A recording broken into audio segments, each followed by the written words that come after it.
अमानत के खां वठो था त अमानत वापस कयो। अमानत वापस करनी आ।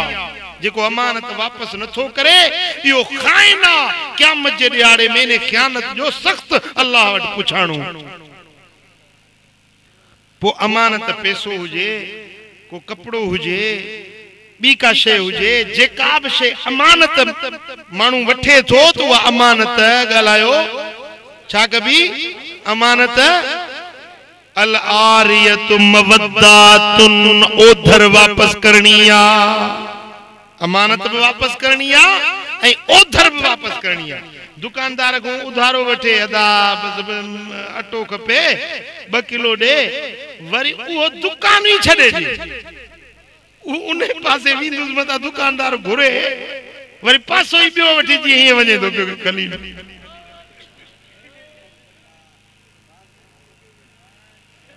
ओ पासो ही छड़े बियो पासो वठी वने माना ओधर पराई मोटाए न दे शरीयत के खिलाफ समझो था। ओधर खणो न भला जे खणो था तो वापस कयो। साईं फरमाइन था वल मिनहतु मरदूदतुन के खां को जानवर खीर पीण जे ला वठो। खीर पीण जे ला थींदो आ बराड़ी में अज तई भी दस्तूर आ। अरबन में घणो दस्तूर हुंदो। मिसाल के जी गऊ या बकरी व्याई न चंदो दा या 2 ॾींहं मुखे जे मां खीर पियांस पो खीर पियंदो पो वरी जे मल खीर घट थींदो तो वरी वापस मालिक के मोटाए दींदो। आ बकरी उन्ने जी थी जेंजी हुई हिन वर्ती खीर पियण जे ला। साईं फरमाइन था त जेकने खीर पियण जे लाए के को जानवर वठो था पंजो कम लाहे वरी वो जानवर वापस मोटाए दियो। ये न जो वठो खीर पियण जे ला ऐ वरी लत दई बिस्मिल्लाह अल्लाह अकबर करे कोई यही पुछ सुधी खाई वजो। समझो था। साईं फरमाइन था वद्दैन मखदीयुन कर्ज अदा करनो आ। कर्ज गालायो कर्ज अदा करनो आ। मुझे सोने हबीब फरमायो त कर्ज जेको अदा करे करण जो इरादो करे तो त मुते कर्ज आयो अल्लाह तौफीक दे त पराओ कर्ज लाया। जेडी मन दिल में सच्चो इरादो तो करे त रब फरमाइंदो आ मां अल्लाह तुझो मददगार आया। कर्ज लाहिण में मां रब तुझो हामी ऐं मददगार आ। पो रब जो मददगार थे वो कम थींदो या कोन थींदो थींदो या कोन थींदो पर तोखे इरादो तो हुजे न तू दिल में ही गिदड़ थी त खावास कर्ज परा तोखे पान के इरादो ना है अदा करण जो अल्लाह जी मदद भी कोन थींदी। गाल समझो था। सुभान अल्लाह। मदीने वाला साईं दा फरमाइन त जदे मां मेराज वारी रात जन्नत में विस त जन्नत जे दरवाजे ते लिखियल ॾिठो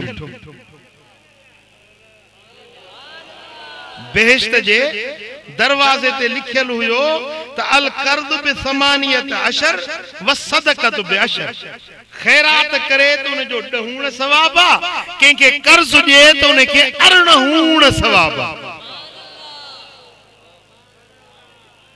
खैरात करे मिसलन पंजो 10 रुपया खैरात करे तो उन जो 10 ॾहाई 100 उन जो अजर उन के 100 रुपयन जेतरो बदलो अल्लाह ताला दींदो।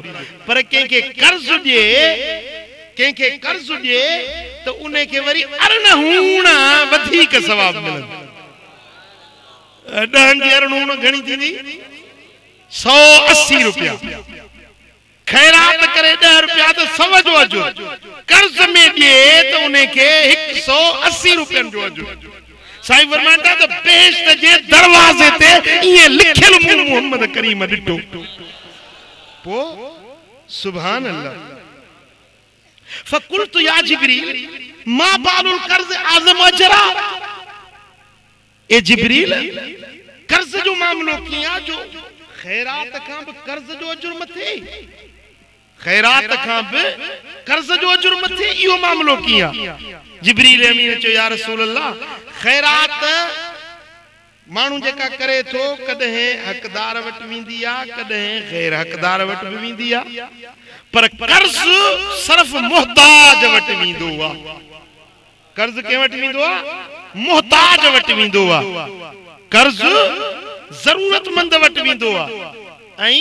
खैरात कदे जरूरतमंद वट विंदी, कदे वरी बगैर जरूरत वारे उन्हें के भी खैरात मिली विंदी।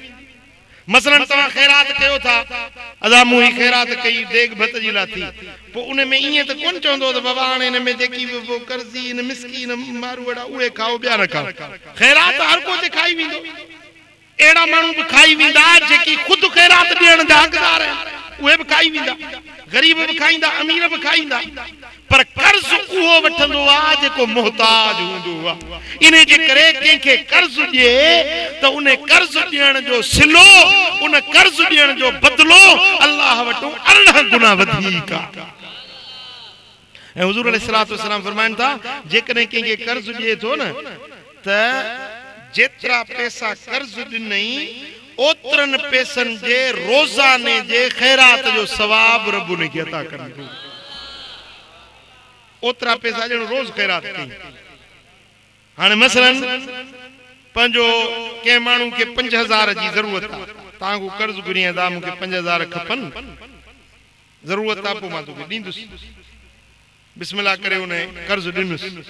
हाणे 5000 कर्ज में उनखे ॾिनई, उन कर्ज ॾियण वारे खे रोज़ानो 5000 रुपए जी खैरात जो सवाब रब लिखो। 6 महीननि ताईं कर्ज अथसि, साल ताईं कर्ज अथसि, त रोज़ानो उन्हे खे 5000 रुपए जे खैरात जो अजुर रोज़ मिलंदो रहंदो। जे वधिक कर्ज ॾे त वधिक सवाब आहे, जेतिरी रक़म ॾिनई ओतिरी रक़म जे रोज़ खैरात जो सवाब मिलंदो।